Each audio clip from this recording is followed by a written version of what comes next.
There is a specific kind of pain that nobody talks about enough. Not the pain of losing something you had, not the pain of visible, dramatic suffering that draws sympathy and community and casseroles left at your door. This is a quieter pain, a lonelier one. It is the pain of looking around at the most important moments of your life and realizing that there is nobody there. No cheerleader, no safety net, no person who calls to check in when you go quiet, no hand on your shoulder when the weight gets heavy, no voice that says, "I believe in you," when your own voice has temporarily run out of that particular fuel. It is the pain of building something in the dark with no audience and no applause and no guarantee that anyone will ever notice what you are constructing. It is the pain of the lone wolf. And if you know that pain, if it landed in your chest just now with the specific weight of recognition, then this conversation was made for you. Not to comfort you with platitudes. Not to tell you that everything happens for a reason, or that your people are coming, or that loneliness is just a phase. This conversation was made for you because Epictetus, one of the most formidable minds in the entire history of human philosophy, lived that pain at a level most of us will never approach. And he did not just survive it. He built from it a philosophy so structurally sound, so battle-tested, so ferociously applicable to real life, that 2,000 years later it is still the operating system of champions, warriors, and every person who has ever had to become their own foundation when the world offered them none. Today we are going to go into that philosophy completely. We are going to talk about what it actually means to be a lone wolf, not as a romantic identity, but as a strategic reality. We are going to talk about how to build when nobody is watching, how to win when nobody is helping, how to maintain fire when nobody is feeding it but you, and how to transform the absence of support from the thing that defeats you into the very thing that forges you into something undefeatable. This is not a conversation for people who have everything figured out. This is a conversation for the person who is figuring it out alone. And alone, as Epictetus will show you, is not a weakness. It is a superpower that has not been activated yet. Let us begin where Epictetus began, in the most stripped down, unromantic, unambiguous reality imaginable. He was a slave, born into it, owned from the beginning. He had no family structure that protected him, no community that championed him, no mentor that spotted his potential and invested in his development. He had none of the things that modern success literature tells you that you need in order to rise. No network, no resources, no privilege, no support system, no person who looked at the young Epictetus and said, "I see what you are, and I am going to make sure the world sees it too." What he had was a mind, and the decision made somewhere in the depths of a life that had every reason to produce bitterness and every right to produce despair, that his mind was enough, that the kingdom inside him was more real and more valuable and more indestructible than any external circumstance that had been arranged against him. From that decision, everything else followed, and the first thing that followed, the first teaching that emerges from Epictetan philosophy for the person who stands alone, is this: you must become your own witness. Most people need external validation to know they are doing well. They need someone to notice the effort, to acknowledge the progress, to confirm that the direction they are moving is the right one. And when that external witness is absent, when they are building in the dark with no audience, they begin to doubt. They begin to slow down. They begin to wonder if the work is real if nobody is seeing it. They begin to collapse, not because the work is not worth doing, but because they have not yet learned to be their own most reliable source of confirmation. Epictetus taught that the practice of self-witnessing was not just useful, it was essential. He called it the examined life, not examined by others, examined by you. The daily, rigorous, honest practice of sitting with yourself and asking, not what did people think of what I did today, but what do I think of what I did today? Did I act in accordance with my values? Did I bring my full effort to what was in front of me? Did I respond to difficulty with the character I want to be known for? Did I move today, even slightly, even incrementally, in the direction of who I am becoming? When you become your own witness, you cut the umbilical cord between your momentum and the presence of other people. You stop needing an audience to continue. You stop needing applause to sustain effort. You develop something that is rarer and more valuable than talent. You develop self-sustaining drive, the kind that keeps burning when the room is empty. The kind that kept Epictetus philosophizing in chains.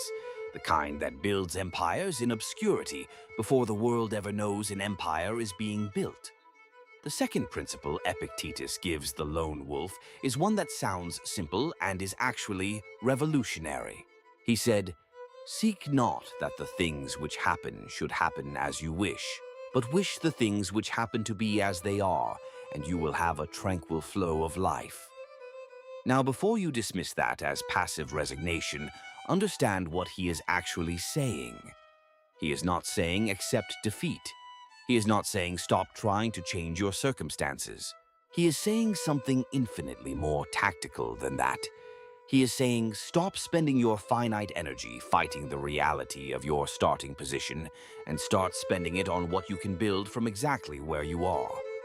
The lone wolf's greatest enemy is not the absence of support. It is the obsession with the absence of support. It is the hours spent in grief and rage about what should have been given and was not. The family that should have shown up and did not. The mentor that should have appeared and did not. The community that should have formed around you and did not.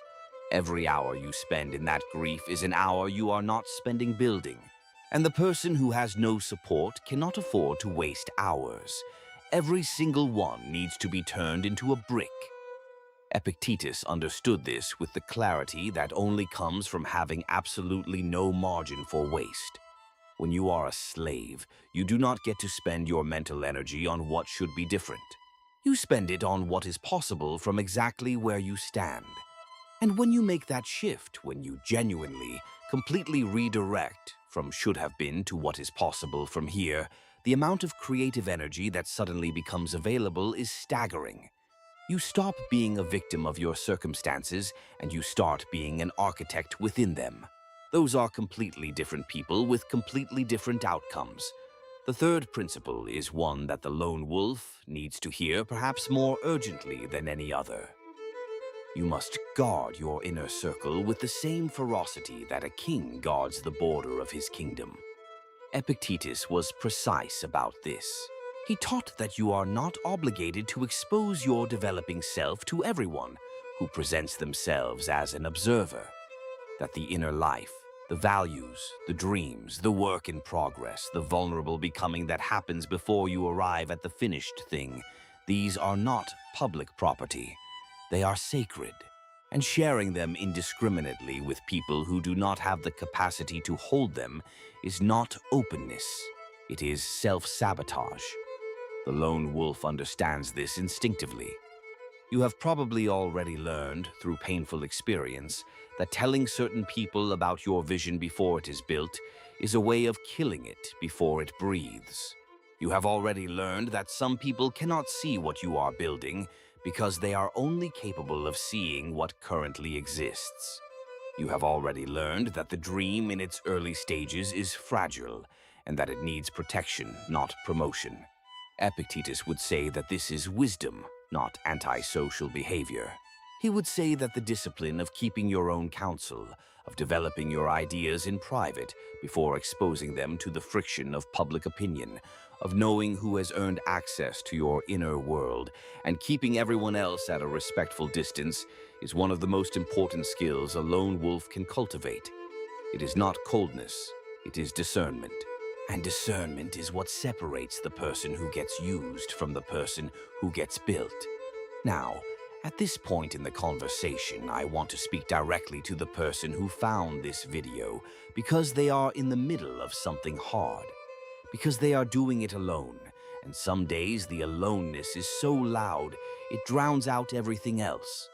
The doubt, the exhaustion, The moments when the question is not whether you are going to make it, but whether making it is even worth the cost when you have had to pay every cent of it yourself. If that is you, this channel exists for you specifically. Every video we produce is built for the person who is not waiting for the world to hand them anything. The person who found philosophy not as a luxury, but as a survival tool. The person who needs the ideas of the greatest thinkers in history, not for intellectual entertainment, but for actual daily ammunition. Subscribe to this channel right now, because what we are building here is a community of lone wolves who have found each other. People who understand that the absence of support is not the end of the story. It is the beginning of a much better one. Hit subscribe, turn on notifications, and know that every single week we are going to give you something that makes the road ahead clearer, harder to abandon, and increasingly impossible to lose. Now let us go deeper, because we have not yet talked about the most important tool in the lone wolf's arsenal. And that tool is what Epictetus called the ruling faculty. He believed that every human being possessed a central command, a governing intelligence that had the capacity to respond to any circumstance rather than simply react to it. He called it the hegemonikon, the ruling faculty, and he believed that the development and protection of this faculty was the single most important project a human being could undertake. What does that mean in practical terms? It means that between what happens to you and what you do about it, there is a space, a gap, a moment of pure freedom in which you are not a product of your circumstances, but the author of your response to them. And everything, absolutely everything about the quality of your life and the trajectory of your future is determined by what you do in that gap. Most people never find that gap. Events happen and they react. Immediately, automatically, mechanically, without ever exercising the sovereign faculty that Epictetus believed was the birthright of every human being, regardless of circumstance. They are bumped and they fall. They are criticized and they collapse. They are unsupported and they stop. They are alone and they give up. Not because they are weak, but because they have never been taught to find the gap. Never been taught that between what the world does to them and what they do next, there is a space where they are completely, irreversibly free. The lone wolf's great advantage, though it rarely feels like an advantage in the living of it, is that the absence of support forces you to find that gap. It forces you to develop the ruling faculty because you have no other option. When nobody is catching you, you learn to land. When nobody is coaching you, you learn to self-correct. When nobody is believing in you, you learn to believe in yourself with a conviction that borrowed belief from others could never have produced. The lone wolf, by necessity, becomes the most self-governing version of a human being that it is possible to become. And self-governance, in Epictetus's philosophy, is the highest achievement available to us. Let us talk about failure. Because the lone wolf faces failure in a particularly brutal way. When you have support, failure is shared. It is processed in community. It is softened by the presence of people who remind you of your worth when your worth is in question. When you are alone, failure lands with its full, unmediated weight. There is nobody to reframe it, nobody to carry part of it, nobody to remind you that it is temporary. Just you and the full gravitational force of the thing that did not work. Epictetus had a teaching for exactly this moment. He said that it is not things that disturb us, but our judgments about things. And applied to failure, this teaching is explosive. Because it means that failure is not inherently devastating. It is neutral. What you make of it in the privacy of your own ruling faculty is where the devastation or the education comes from. The lone wolf who has internalized this teaching does something that looks almost supernatural from the outside. They fail and they immediately, without ceremony, begin extracting the curriculum. Not after a recovery period, Not once they have processed their emotions with a support system that is not available to them immediately, because they have trained themselves to look at failure not as a verdict, but as data, not as evidence of their inadequacy, but as the most specific personalized information they could possibly have received about what to do differently. This is not emotional suppression, this is emotional efficiency. It is the discipline of not allowing the feeling of failure to linger longer than its usefulness. You feel it fully, you extract everything it has to teach you, and then you redirect the energy that would have been spent in prolonged suffering into the next iteration of the attempt. That is how the lone wolf compounds, not through support, through the ruthless conversion of every setback into forward momentum. Let us talk about what the lone wolf must build internally that supported people often never develop. The first is unshakable self-knowledge. When you have no external mirror, no community that reflects your value back to you, you are forced to develop an internal one. You are forced to know yourself with an accuracy and a depth that people who have always been surrounded by affirmation rarely achieve. You know your actual strengths, not the ones people have complimented you on, but the ones you have tested in private. You know your actual weaknesses, not the ones that have been pointed out in criticism, but the ones you have encountered in the gap between what you attempted and what you achieved. You know what you are made of because you have been the only one present for the making. That self-knowledge is an asset of incalculable value. Because a person who knows themselves accurately cannot be manipulated by flattery or destroyed by criticism. Both of those things require that you have outsourced the assessment of your own value to external sources. The lone wolf who has developed true self-knowledge has brought that assessment back inside. And inside, it is safe from the volatility of the outside world. The second thing the lone wolf builds is an unusually high tolerance for discomfort. Epictetus taught voluntary hardship as a spiritual practice. He advised his students to periodically choose difficulty, to fast when food was available, to sleep on hard surfaces when soft ones were accessible, to wear plain clothes when finery was an option, not as punishment, as training, as the deliberate practice of demonstrating to yourself that you can handle more than comfort requires you to handle. The lone wolf does not choose hardship voluntarily because hardship was chosen for them by circumstance. But the result is the same: a nervous system that has been calibrated to difficulty, a psychology that does not require ease in order to function, a spirit that has been tested enough times to know with certainty that it will not break under pressure. That certainty is not arrogance. It is the accumulated evidence of a life spent doing hard things alone and surviving every single one of them. The third thing the lone wolf builds is perhaps the most rare and the most powerful: the ability to find meaning without an audience. Most people generate meaning socially. Their work feels meaningful when it is recognized. Their relationships feel meaningful when they are celebrated. Their life feels meaningful when other people can see and acknowledge the shape of it. Strip away the audience and the meaning often goes with it. The lone wolf cannot afford this. They must find a source of meaning that does not require witnesses. And in being forced to find it, they discover something that people who have always had an audience may never discover. They discover that meaning is not generated by recognition.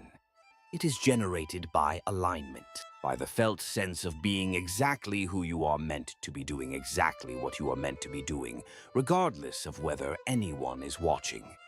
That kind of meaning is unshakable. It does not fluctuate with the opinions of others. It does not disappear when the room is empty.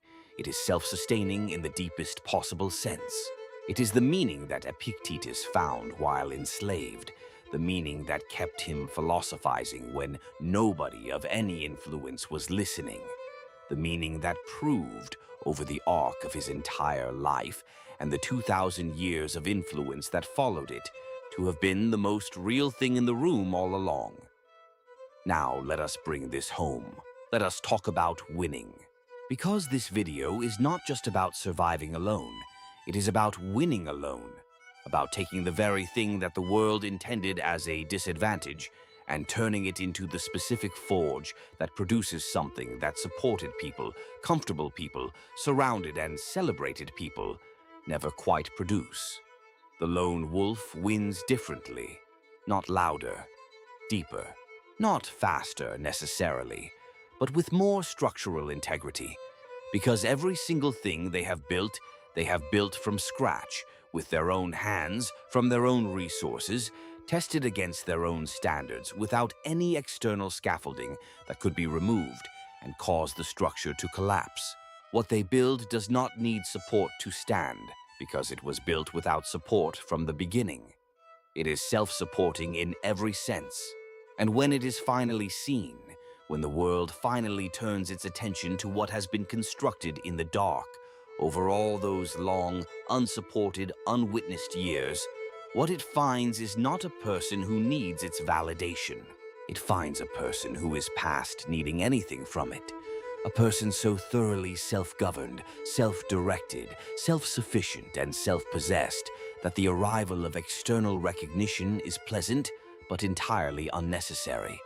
A person who has already won in the only arena that Epictetus ever considered the real one.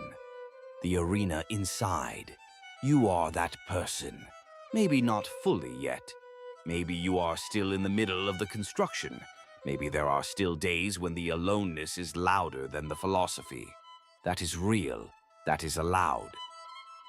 Epictetus never promised that the path would stop being hard. He promised that you were more capable of walking it than you knew. He proved it by walking his own path in conditions that would have justified anyone giving up. He proved it by producing wisdom so enduring that it is reaching you across 2,000 years of time. He proved it by becoming, from the most unsupported starting position imaginable, one of the most influential human beings who ever lived, not despite the aloneness, because of what the aloneness demanded of him. The lone wolf principle is not a consolation prize for people who did not get support. It is a different path to the same mountain. A harder path in some ways, a lonelier path in almost every way. But a path that builds in the walker something that the easier paths do not build. Invincibility. Keep building. Keep walking. Keep governing yourself with the discipline of someone who knows that everything they need is already inside them. Epictetus knew it. And somewhere beneath the doubt and the exhaustion and the weight of doing this alone, you know it too. The lone wolf does not need a pack to win. The lone wolf needs only to remember what they are.